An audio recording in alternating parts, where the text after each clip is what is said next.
Salut à tous. Alors aujourd'hui, j'ai voulu faire une vidéo pour que vous connaissiez mieux Hergé, et donc j'ai sélectionné plusieurs documentaires ou BD qui parlent de Monsieur Hergé, qui est vraiment un super dessinateur, un grand homme, et je vais vous faire découvrir tout ça.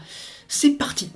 Donc pour commencer, on va partir sur Tintin et moi, qui est un documentaire qui a été fait d'après les entretiens d'Hergé avec Nouma Sadoul, donc qui est tiré de ce livre-ci que je vais vous présenter juste après. Ça date de 1975 et ça revient sur toute la carrière d'Hergé et sur qui il était donc dans sa vie hors maître de la BD.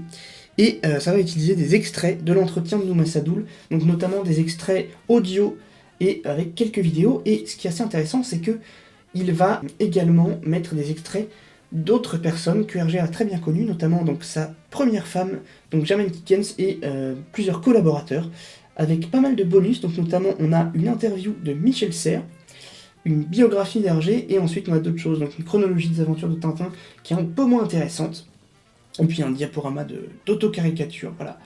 Donc 1h20 de documentaire, très sympa à regarder, et vraiment j'ai passé un très bon moment dessus, et je ne l'avais encore jamais vu, donc je l'ai vu que récemment, je l'ai vu il y a un mois à peu près, et j'ai vraiment apprécié ce documentaire-ci. Et ensuite on a l'inévitable Moi Tintin, qui est incroyable. Moi Tintin, c'est un documentaire fait en 1976 où on va voir donc Hergé qui va parler de son œuvre.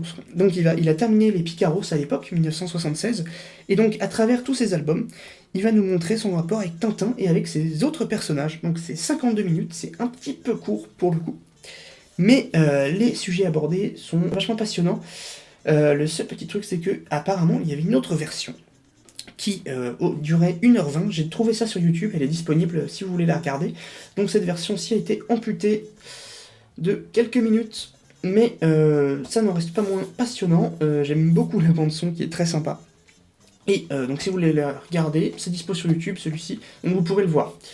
Donc, deux très bons documentaires en vidéo, trouvables pour pas cher du tout, les deux à 16€, voilà, donc ça c'est une édition Steelbook, et il y a quelques petites choses à l'intérieur en plus, donc notamment un ex-libris du début de ce qui était donné à la projection du film, voilà, avec quelques petits textes, et des petites cartes postales, voilà, c'est bien sympa. Ensuite, on a une biographie passionnante de Benoît Peeters sur Hergé, parue en 2006, c'est vraiment une bible qui est vraiment indispensable sur Hergé, donc c'est 511 pages pour détailler très précisément toute la vie d'un génie de la BD franco-belge. Je suis en train de la lire, je suis arrivé à la moitié à peu près, donc je suis arrivé au Trésor de Rackham le Rouge, et j'aime toujours autant ma lecture. La biographie va parler d'Hergé, de Tintin, mais également de la Belgique et de toutes les personnes que Hergé a côtoyées dans sa vie. Ça va vraiment pas juste se limiter à Hergé, ça va élargir ses horizons et parler de plein de sujets très intéressants. C'est une mine d'or d'informations, et vous vous surprendrez à apprendre vraiment beaucoup de choses assez nouvelles, donc sur un univers que vous pensez connaître, mais il y a beaucoup de choses à apprendre encore, très passionnant, et on peut encore le trouver aujourd'hui à la vente. Tintin et moi, ça date donc de 1975, et donc, comme vous voyez, on retourne avec Nouma Sadoul quelques années avant, donc c'était un entretien entre Hergé et Nouma Sadoul. Donc vous voyez, ils vont se répondre entre eux, et on a plusieurs planches qui sont inédites, que nous n'avons jamais encore vues à l'époque, donc en 1975, personne ne les avait vues, maintenant si, mais ça va ponctuer le récit, les interviews, d'une manière assez sympa. On peut voir des ébauches de croquis, tout ça. Et donc, c'est vraiment un bon complément de Hergé, fils de Tintin.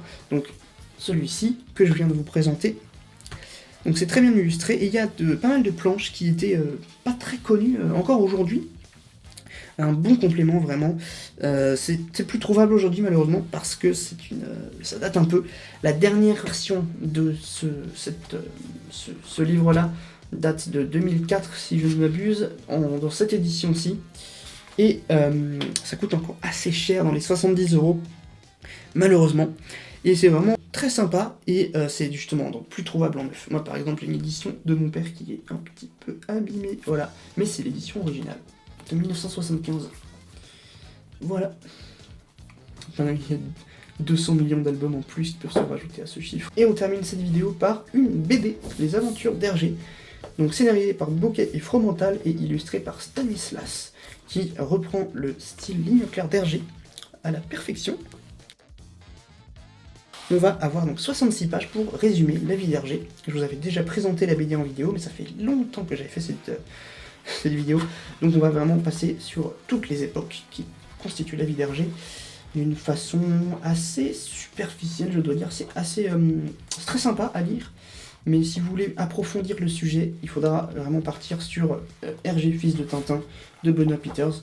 Mais malgré tout, c'est une lecture assez sympathique, avec toujours, vous voyez, un index avec des petites mini-biographies sur les personnes qui ont été dans la vie d'Hergé.